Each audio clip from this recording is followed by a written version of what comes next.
I welcome any questions or hot mic contributions throughout my talk. So it's similar to what Andrew was talking about. I'm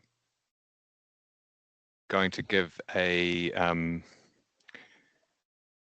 of an overview of some fundamentals which we probably take for granted, which are, I think, universally useful whether you work inside Smart Council or whether you end up in a new department which isn't Smart Council, or you end up working not at the council. But it's a look at how we think of the structure of work and how we should make decisions related to those things. So if I was to articulate a common challenge that we have within Smart Council and have had for, it's kind of a timeless challenge, is connecting project outcomes to strategic benefits. So often, or almost always, we're doing clever projects that make a lot of sense. The challenge is when we look at all of our projects together, being able to answer the question, do these things all together in their entirety, are they greater than the sum of their parts, or actually are some of these things contradicting each other? And also, how do we quantify the benefit of these things, both individually and then as a collection? So that's the challenge. Hein actually touched on this in his presentation. Essentially, there's only two kinds of work, right? There is running the business, BAU, and then there's changing the business, and that's projects, programs, innovation, initiatives, all of those things. Another way of thinking about these things is operational teams and projects, or you could imagine in more dev-heavy contexts, this is kind of the invention of DevOps, right? So dev on the right, ops on the left.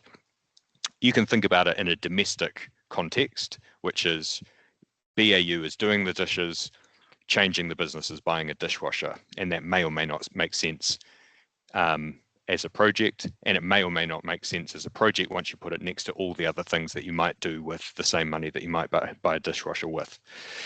So once we dig into how do we change the business, essentially changing the business has two different parts, which is defining all of the things that we may or may not do and then delivering those projects.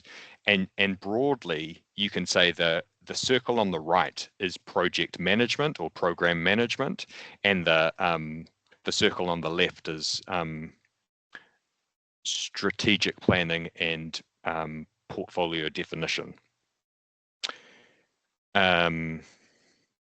So why I've been trying to answer this question for years, but more specifically over the last few months, why is it so hard to connect projects to strategic outcomes? This is our kind of Smart Council's business plan on a page.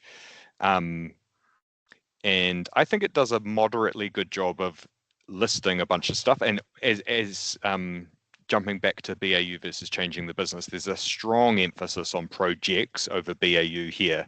And I think that's because, and in the 12+1 as well, we often put much more emphasis on projects rather than operations and BAU. That's not because projects are more important than BAU. It's that BAU is largely stable and predictable, largely, whereas projects by definition are disruptive to BAU. So they are going to change the way we do things. And what I've been thinking about recently is I think there is a missing piece of the puzzle in this, if you think of it as strategic architecture, right? So these are the goals, the things that we're, the high level things that we're trying to do. And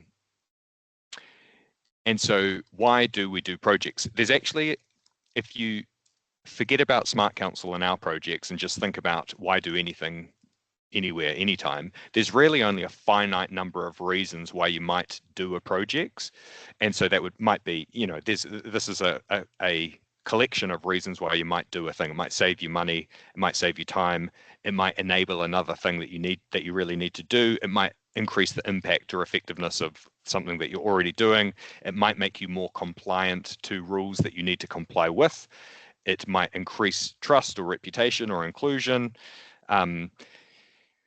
But there aren't an infinite number of reasons why you do something. There's a limited number. And so And then also within a project, sometimes there can be a implied, maybe there's a better term for this, but I'd call it a logic chain. So if we do this, then it will lead to this, and then it will lead to this, and then it will lead to this. The longer your logic chain is, the more fragile it is, right? So if you have a very, very long logic chain, it's highly likely that one of your assumptions is wrong, but you should, for discipline, you should attempt to document these things and then try to measure these things, right? So you can imagine we might be assuming if we improve the efficiency, you can imagine this kind of logic chain inside the teamwork teamwork services, improvement services. If we improve the efficiency and satisfaction of staff, then we will process more applications. If we process more applications, we will increase our response time. And if we increase our response time, we might expect an improvement in trust and confidence in the organization. But I think often we don't articulate these assumptions out loud, which means we can't measure them, which means that we can't evaluate whether our projects have delivered on these things. So if we add this new layer here, essentially, I think tentatively that this might be the missing piece of the puzzle to connect our projects to our outcomes and goals. And essentially, you can then do a lolly scramble kind of grab of actually this. So if we imagine Tutuki as an example, Tutuki is probably the most complex, wide-ranging project that we have or program, and you can imagine actually it might impact 1, 2, 3, 4, 5, 6, 7, 8. Is that 8? 8. It might deliver 8 benefits. The risk with having 8 benefits is it might do none of them excellently, right? It might do one of them really well, or it might do 3 of them really well. But that's where we would then dig into each of these things. And this is what you can imagine you'd find in a business case, which is currently we measure customer experience by X. We measure customer experience using X. Our current baseline is Y, as in we're currently scoring Y on this measurement. And what we think is that once we do this effort, invest this money, time into this project, we actually expect that to change to Z by date, right? So you're making explicit your predictions on how your investment is going to change the world, and that creates accountability for the project, but it also means that decision makers are much better placed to say we should bet on this ticket rather than that ticket, because this thing is going to deliver this value by that time. So once you put all of those assumptions or declarations together, that's essentially what a business case is. And then also those assumptions become the benchmarks by which you would evaluate whether the project is delivering. And so I guess my challenge to all of us is I think that this is a discipline that we are, when you look at it across all of our different disciplines and the way we manage our work, I'd say this is one of our weakest areas, and it's probably a place where we have the biggest opportunity. It's also worth saying explicitly, the smaller your piece of work is, the less onus you have to do this kind of stuff. If you're spending millions of dollars, you absolutely should be doing this. If you're spending hundreds of thousands of dollars, you should be doing it a little bit. If you're spending tens of thousands of dollars, you should do it a tiny bit. And if you're spending thousands of dollars, you shouldn't actually waste any time with this level of scrutiny. So I guess my challenge to all of us would be, do you have clarity on the benefits that your project is delivering, and to what degree have they been articulated? And then how will you measure and evaluate these? Do you have a baseline to compare them to?